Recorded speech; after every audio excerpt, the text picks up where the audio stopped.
സംസ്ഥാന സർക്കാരിന് വിമർശനവുമായി പ്രതിപക്ഷ നേതാവ് വി ഡി സതീശൻ. അയ്യപ്പ സംഗമം നടത്തിയ ആളുകൾ തന്നെ ശബരിമല സ്വർണം കൊള്ളയടിച്ചതാണ് എന്നും അവർ ഈ പ്രാവശ്യത്തെ ശബരിമല സീസൺ കൂടി വികലമാക്കിയെന്നും വി ഡി സതീശൻ വ്യക്തമാക്കുകയാണ്. ശബരിമല സീസണിനെ ഇത്രമാത്രം കുഴപ്പത്തിലാക്കിയ മറ്റൊരു സർക്കാർ ഉണ്ടായിട്ടില്ല എന്നും അദ്ദേഹം എടുത്തു പറയുകയാണ്. 10-15 മണിക്കൂർ നീണ്ടു നിൽക്കുന്ന ക്യൂ ആണ് ശബരിമലയിൽ ഉണ്ടായതെന്നും അത് നിയന്ത്രിക്കാനോ ആളുകൾക്ക് കുടിവെള്ളം നൽകാനോ ഉള്ള സംവിധാനം ഉണ്ടായിരുന്നില്ല എന്നും അദ്ദേഹം എടുത്തു പറയുന്നുണ്ട്.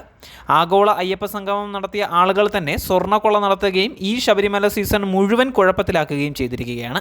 ഇത് നിയന്ത്രിക്കാനുള്ള നടപടികൾ സർക്കാർ അടിയന്തരമായി സ്വീകരിച്ചില്ല എങ്കിൽ UDFന്റെ ഒരു പ്രതിനിധി സംഘം ശബരിമല സന്ദർശിക്കുമെന്നും വി ഡി സതീശൻ വ്യക്തമാക്കുകയാണ്. അതേസമയം ആരോഗ്യവും വിദ്യാഭ്യാസവുമാണ് കേരളം അഭിമാനം കൊള്ളുന്ന രണ്ട് മേഖലയെന്നും എന്നാൽ കേരളത്തിൻ്റെ ആരോഗ്യ മേഖല വെന്റിലേറ്ററിലാണ് എന്നും അദ്ദേഹം വ്യക്തമാക്കുകയാണ്. സർക്കാർ ആശുപത്രികളിൽ മരുന്നുകളും ഉപകരണങ്ങളും ഇല്ല എന്നും കേരളത്തിൽ പകർച്ചവ്യാധികൾ വർദ്ധിക്കുകയാണെന്നും ലോകത്തുള്ള എല്ലാ പകർച്ചവ്യാധികളും കേരളത്തിലുണ്ട് എന്നും വി ഡി സതീശൻ പറയുകയാണ്. സർവകലാശാലകളിലും കോളേജുകളിലും അനാഥത്വമാണ് ഉള്ളത്.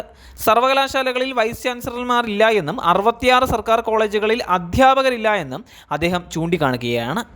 ഔട്ട്ഡേറ്റഡ് കോഴ്സുകളാണ് സർക്കാർ കോളേജുകളിൽ പഠിപ്പിക്കുന്നത് എന്നും ലക്ഷക്കണക്കിന് കുട്ടികൾ പുറത്തേക്ക് പോവുകയാണ് എന്നും അദ്ദേഹം ചൂണ്ടിക്കാണിക്കുന്നുണ്ട്.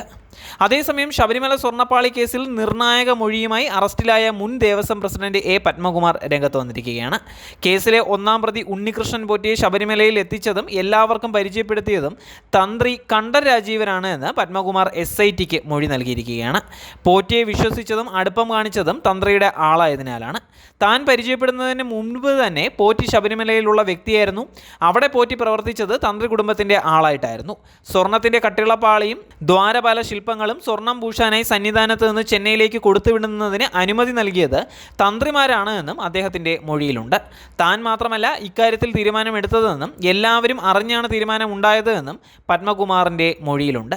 തനിക്ക് പോറ്റിയുമായി സാമ്പത്തിക ഇടപാടുകൾ ഉണ്ട് എന്നുള്ള ആരോപണത്തെയും പത്മകുമാർ തള്ളിയിരിക്കുകയാണ്. അതേസമയം കേസുമായി ബന്ധപ്പെട്ട് ഇതുവരെ 6 പേരെയാണ് അറസ്റ്റ് ചെയ്തിരിക്കുന്നത്.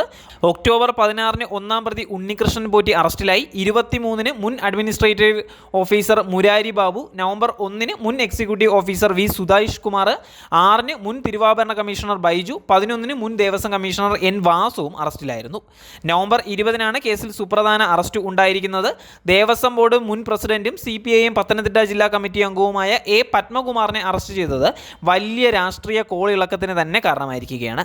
കേസിൽ 8ാം പ്രതിയാണ് പത്മകുമാർ. ശബരിമലയിലെ കട്ടിളപ്പാളി മോഷണം നടന്നത് ദേവസ്വം ബോർഡിൻ്റെ അറിവോടെയാണ് എന്ന് SIT സ്ഥിരീകരിച്ചു. സ്വർണ്ണപ്പാളി ഇളക്കിയെടുത്ത് ഉണ്ണികൃഷ്ണൻ പോറ്റിക്ക് നൽകിയത് 2019 ദേവസ്വം ബോർഡിൻ്റെ അറിവോടെയാണ് എന്ന് SITയുടെ FIRൽ വ്യക്തമായി പറയുന്നുണ്ട്.